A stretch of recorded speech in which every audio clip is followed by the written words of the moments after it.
کیا اگر کسی کو طاغوت کا مطلب نہیں پتا وہ مرد ہے کہ عورت ہے تو وہ جاہل ہے یا نہیں ہے، اور اگر کوئی جاہل ہے تو اس کو میجر کرنے کا پیمانہ کیا ہے؟ طاغوت عربی زبان کا ایک بالکل عام لفظ ہے. یہ نہ کوئی اصطلاح ہے نہ کوئی مذہبی چیز ہے. جیسے آپ انگریزی زبان بولتے ہیں یا اردو زبان بولتے ہیں، اس میں مختلف الفاظ استعمال کرتے ہیں. الفاظ ہی سے ہم اپنے جملے بناتے ہیں اور اپنی بات کا ابلاغ کرتے ہیں، اسے کمیونیکیٹ کرتے ہیں. تو ایسے ہی عربی زبان میں بھی الفاظ ہیں. الفاظ ہی کی بنیاد پر جملہ تعلیف پائے گا، اسی کی بنیاد پر کوئی کلام وجود میں آئے گا. عربی زبان میں سرکشی یا تمرد یا ریبیلیس ایٹیچیوڈ کے لیے کئی الفاظ ہیں. ان میں ایک لفظ وہ بھی ہے جس کو آپ طغیان کہتے ہیں. طغیان کا مطلب ہے کسی چیز کا سرکش ہو جانا.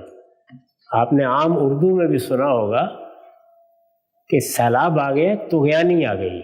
یہ وہی لفظ ہے. تو یہ طغیان ہے جس سے ایک اسم صفت یا ایک ایڈجیکٹو عربی میں بنتا ہے طاغوت. اسی طرح کا ایک لفظ شیطان ہے. یہ بالکل ہم معنی ہے.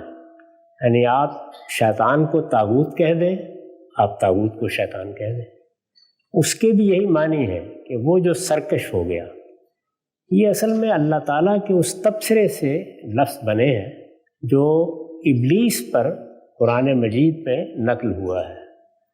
اس نے جب آدم کے سامنے سجدہ ریز ہونے سے انکار کر دیا تو اللہ تعالیٰ نے فرمایا ابا واستکبرا. اس نے انکار کیا اور وہ تکبر کر بیٹھا. تو یہ سرکشی، یہ تمرد ہے جس کے لیے پھر اس کا نام شیطان پڑ گیا. شیطان نام نہیں ہے، اس کا نام تو اس کا عزازیل ہے، اور ابلیس اس کا لقب ہے. اس کو شیطان اسی پہلو سے کہا جاتا ہے. آپ اسی لحاظ سے اس کو طاغوت بھی کہہ سکتے ہیں. تو جس طرح شیطان کا لفظ پھر صرف اس کے لیے استعمال نہیں ہوتا، بلکہ ہم دنیا میں بھی کہتے ہیں کہ فلاں آدمی تو بالکل شیطان بن چکا ہے. تو ایسے ہی بڑے لیڈروں، رہنماؤں، علماء اور ان شخصیات کے لیے جو کسی جگہ سرکش ہو کے دنیا کے لیے مصیبت بن جائے، یہ دونوں لفظ استعمال ہو جاتے ہیں عربی زبان میں. تو ان میں کوئی لفظ بھی ایسا نہیں ہے جس کو کوئی مذہبی اصطلاح کہا جا سکے یا جس کو نہ جاننے کی وجہ سے کسی کو کوئی طعنہ دیا جا سکے. جو لوگ عربی زبان جانتے ہیں وہ اس سے واقف ہیں. جو نہیں جانتے ان کے لیے جاننا بھی کوئی ضروری نہیں ہے. جیسے باقی الفاظ کو ہم اپنی زبان میں ترجمہ کر کے ان کا مدعا یا مطلب بتا دیتے ہیں، ویسے ہی وہ بتا دینا چاہیے. اس کا کسی کے جاہل ہونے سے کوئی تعلق نہیں.